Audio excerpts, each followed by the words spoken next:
کا شکریہ. جیسے آپ نے سوال کیا کہ تقویٰ یہی ہے کہ جہاں آپ کا مالک آپ کو دیکھنا چاہے آپ موجود ہیں، اور جہاں وہ نہیں چاہتا آپ وہاں موجود نہیں. قرآن مجید میں مالک لم یزل نے ارشاد فرمایا ہے قد افلح من تزکا، کہ تحقیق فلاح انہی لوگوں کے لیے ہے جو ستھرائی کرتے ہیں، صفائی کرتے ہیں. بالکل بے شک. اب دیکھیے صفائی اور ستھرائی میں تھوڑا سا فرق ہے میری نظر میں. ایک جو ہے ایک شیشہ گندا اگر ہو جائے تو اس کی صفائی قدرے آسان ہے، اس پر جو ہے وہ آسانی سے آپ دسترس حاصل کرتے ہیں صفائی پر. مگر ایک کپڑا اگر گندا ہو جائے تو اس کی صفائی جو ہے، اس کی ستھرائی قدرے مشکل ہے، اس کو دھونا پڑتا ہے، اور اس کا ایک طویل پروسیس ہے، لمبا پروسیس ہے. اسی طرح ایک تزکیہ نفس ہے اور ایک تزکیہ قلب ہے. ٹھیک ہے. آپ کے دل پر جو ہے وہ کہتے ہیں علماء کہ جب گناہ انسان کرتا ہے تو ایک کالا دھبا دل پر آتا ہے، پھر کرتا ہے، پھر آتا ہے، ایک وقت آتا ہے کہ دل سیاہ ہو جاتا ہے. بالکل. اس سے آسانی سے اللہ کی طرف رجوع کیا جا سکتا ہے. الا بذکر اللہ تطمئن القلوب. اللہ کا ذکر جو ہے وہ انسان جو ہمارے دلوں کے لیے اطمینان کا باعث ہے. تو ہم جب اللہ کا ذکر کرتے ہیں تو اللہ تبارک و تعالیٰ کی جانب رجوع کرتے ہیں تو ہماری جو ہے وہ صفائی آسانی سے ہو جاتی ہے. ایک میرے نفس کی جو ستھرائی ہے یہ قدرے مشکل ہے، لیکن جو شخص اس کی طرف جو ہے وہ لوٹ آتا ہے تو اس کو جو ہے وہ فلاح بھی مل جاتی ہے اور اللہ تبارک و تعالیٰ اس کی طرف سے راضی ہو جاتا ہے. عبداللہ ابن مبارک ایک بزرگ گزرے ہیں اور داتا علی حجویری نے کشف المعجوب میں ان کا ذکر کیا. وہ بزرگ کہتے ہیں کہ میں ایک صالح گھرانے سے میرا تعلق تھا اور میں ایک عورت پر میں عاشق ہو گیا، تو میں رات اس کے گھر کے باہر دروازے پر جایا کرتا تھا اسے دیکھنے کے لیے. آپ یقیناً اس بات کا لطف لیجئے گا. کہتے ہیں میں جب اس کے دروازے پر گیا، سردیوں کی طویل رات تھی، تو چونکہ صالح گھرانے سے تعلق تھا تو سامنے مسجد میں نماز ادا کرنے کے لیے گیا. اب یہ محاسبہ ہے نا اپنا کہ انسان کس طرح سے اپنے آپ کو سمجھا سکتا ہے. کہتے ہیں میں نے نماز ادا کی تو مولوی صاحب نے رکعت ذرا لمبی کر دی. اب ذہن میں خیال آیا کہ میں نے اور بھی ہمیں کام ہے، مولوی صاحب تو فارغ ہیں، انہوں نے تو اتنی لمبی جماعت جو ہے وہ کروا دی ہے. کہتے باہر آیا، ساری رات دروازے کے آگے گزر گئی. صبح جب وہاں سے لوٹا تو میرے ذہن میں ایک خیال آیا کہ ساری رات میں نے دنیا داری میں ایک غیر محرم عورت کے لیے اس کے دروازے پر کھڑی ہو کے گزار دی، اور صبح اس نے سحری کے وقت آ کر کہا کہ گھر میں کچھ مہمان ہیں، آج میں چھت پر نہیں آ سکی. تو اگر میں اس کے لیے یہاں کھڑا ہو سکتا ہوں تو کیوں نہ میں اپنے رب کی بارگاہ میں اتنا کھڑا ہوں. کشف المعجوب میں یہ چیز موجود ہے اور میں ذمہ داری سے اس کا حوالہ دے رہا ہوں. تو کیوں نہ میں اپنے رب کی بارگاہ میں کھڑا ہوں. تو پھر ان لوگوں کے لیے اللہ نے فرمایا ہے قد افلح من تزکا، کہ ان کے لیے فلاح ہے جنہوں نے تزکیہ کیا، جنہوں نے صفائی کی. حضرت ابراہیم نے جب اللہ کا گھر بنایا تو دعا کرتا ہے ربنا وابعث فیہم رسولا، مولا میں نے جو ہے وہ تیرا گھر بنایا ہے، اب اس کی عبادت کے لیے وہ شخص بھیج دے. مولا میں نے مدرسہ قائم کیا ہے، اب اس میں تعلیم دینے والا مدرس بھیج دے. تو آپ دعا کیا کرتے ہیں؟ کہتے ہیں یاتلو علیہم آیاتہ، جو ان کو قرآن کی آیات کی جو ہے وہ تلاوت کر کے سنائے. وَيُعَلِّمُهُمُ الْكِتَابِ، اور انہیں کتاب سکھائے. وَالْحِکْمَةَ وَيُزَكِّيهِمْ، چوتھے نمبر پر جو ہے وہ تزکیے کا تذکرہ دعا میں حضرت ابراہیم کرتے ہیں. اب دیکھیے قرآن کی ایک اپنی ترتیب ہے. اللہ تبارک و تعالیٰ قرآن میں کہتا ہے ہم نے انسان کو بنایا اور پھر اسے سمیع بصیر بنایا، یعنی پہلے سنتا ہے پھر دیکھتا ہے. آپ سائنس پڑھ کے دیکھیں، اور سائنس کی تحقیق یہ کہتی ہے کہ جب انسان کا جسم بنتا ہے تو پہلے اس کے کان بنتے ہیں.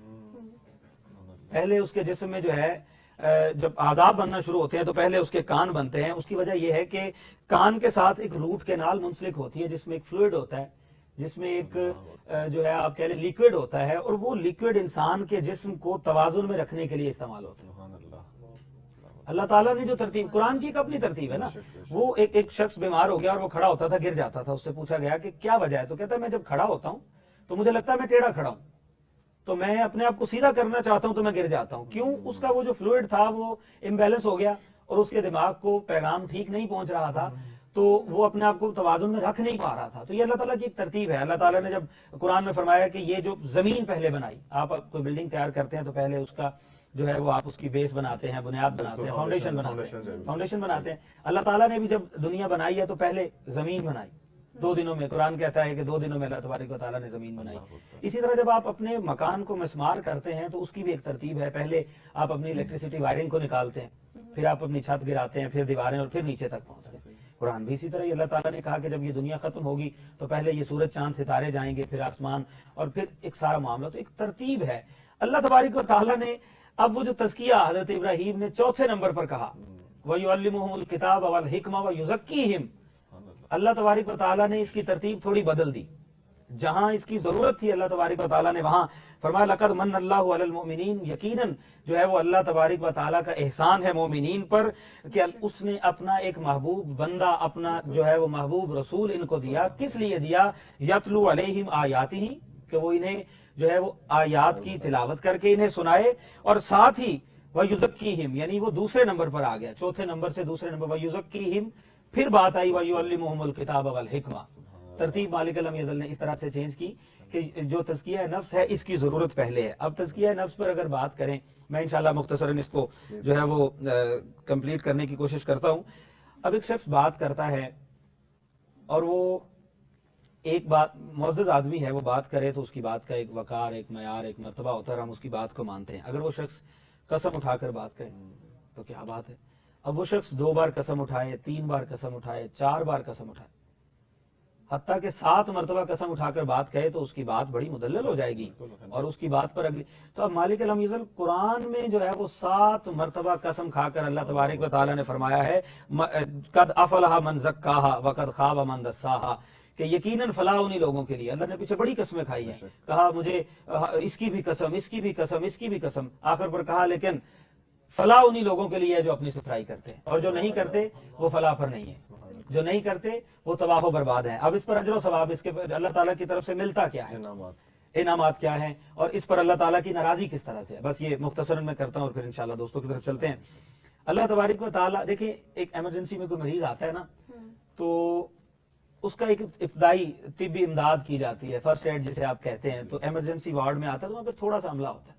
اسی طرح انسان جب قبر میں جاتا ہے نا تو وہ اس کے آخری منازل کا ایمرجنسی وارڈ ہے، وہاں پر جو ہے وہ 2 فرشتے آتے ہیں اور وہ آ کر 3 سوال پوچھتے ہیں۔ ایمرجنسی میں بھی جاتے ہیں نا تو مریض سے متعلق 2-3 باتیں ابتداً پوچھی جاتی ہیں، مسئلہ کیا ہے، تو ڈاکٹر فوراً سمجھ جاتا ہے کہ اسے یہ مسئلہ ہے اور ابتدائی طبی امداد اس طرح سے دینی ہے، باقی پھر بڑے ڈاکٹر صاحب آ کے جو ہے اس کا علاج کریں گے۔ تو انسان جب جاتا ہے تو 3 سوال ہوتے ہیں کہ رب کون ہے، محبوب کون ہے، اور دین کیا ہے۔ اب ان 3 سوالوں کے بعد اس انسان پر جو ہے وہ ابتدائی طبی امداد اس کو وہیں پر دے دی جاتی ہے فرشتوں کی جانب سے۔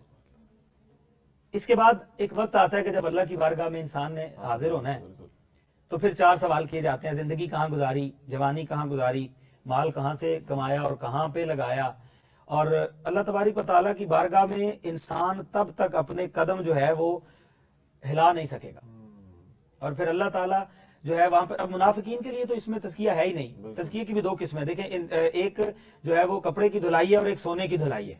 ایک کپڑے کی دھلائی جو ہے وہ گھر میں آسانی سے کی جا سکتی ہے پانی اور صابن کی مدد سے، لیکن جو سونے کی صفائی ستھرائی ہے اس میں سے جو کثافتیں، جو سلگ آپ نکالتے ہیں اسے گرم کر کے نکالا جاتا ہے، اسے چولہے پر چڑھا کر، اسے بھٹی میں لگا کر اس کی کثافتیں الگ کی جاتی ہیں پگھلا کر۔ اللہ کی بارگاہ میں بھی ایک ایسا ہی نظام ہے کہ جو شخص تو نیکوکار ہے نا، اس کے لیے تو اللہ تبارک و تعالیٰ اسے جنت دے گا۔ وہ تو جو تزکیہ نفس کرتا ہے، اللہ تبارک و تعالیٰ کے بتائے ہوئے جو ہے وہ اصولوں پہ چلتا ہے، نبی مکرم صلی اللہ علیہ وسلم کی بتائی ہوئی شریعت پر عمل کرتا ہے، اس شخص کے لیے کوئی نہیں۔ لیکن جو شخص اللہ تبارک و تعالیٰ کے ان اصولوں کے خلاف چلتا ہے، اور اس میں منافقین کے لیے تو بات ہے ہی نہیں، ان المنافقین فی الدرک الاسفل من النار، جہنم کے نچلے گڑھے میں منافق ہیں۔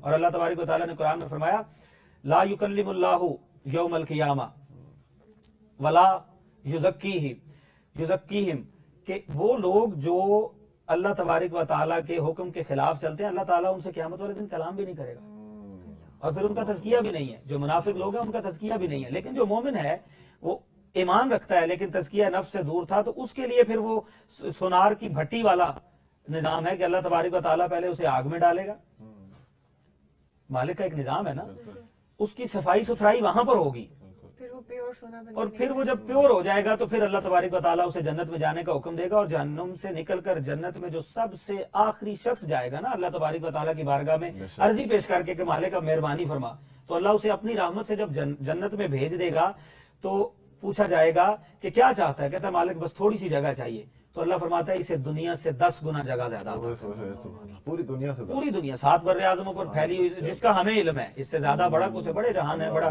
ایک نظام ہے، کئی گلیکسیاں، کئی بڑی تفصیلی معاملات ہیں، تو اس پر تو ہم گفتگو کر ہی نہیں سکتے کہ دنیا کتنی پھیلی ہوئی ہے. تو اللہ تبارک و تعالیٰ فرماتا ہے کہ اس دنیا سے 10 گنا زیادہ اسے عطا کر دو.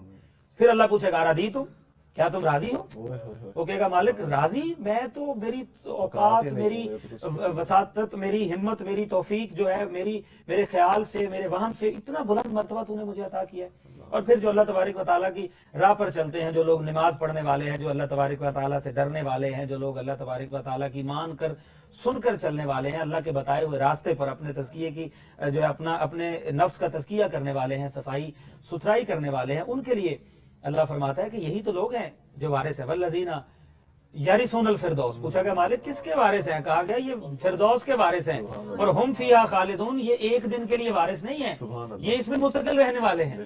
ہم فیہا خالدون یعنی جو لوگ اللہ تبارک و تعالیٰ کی بتائے ہوئے اصولوں پر چلتے ہیں، پھر اللہ تعالیٰ انہیں جو ہے وہ وارث بنا دیتا ہے. کس چیز کا وارث بناتا ہے؟ جنت الفردوس کا. اور پھر ایک دن کے لیے نہیں بناتا، جو ہے وہ پھر وہاں پر تو ابدی زندگی ہے، وہاں پر تو موت آنی نہیں. پھر موت کو بھی جب موت آ جائے گی پھر وہ زندگی ہے.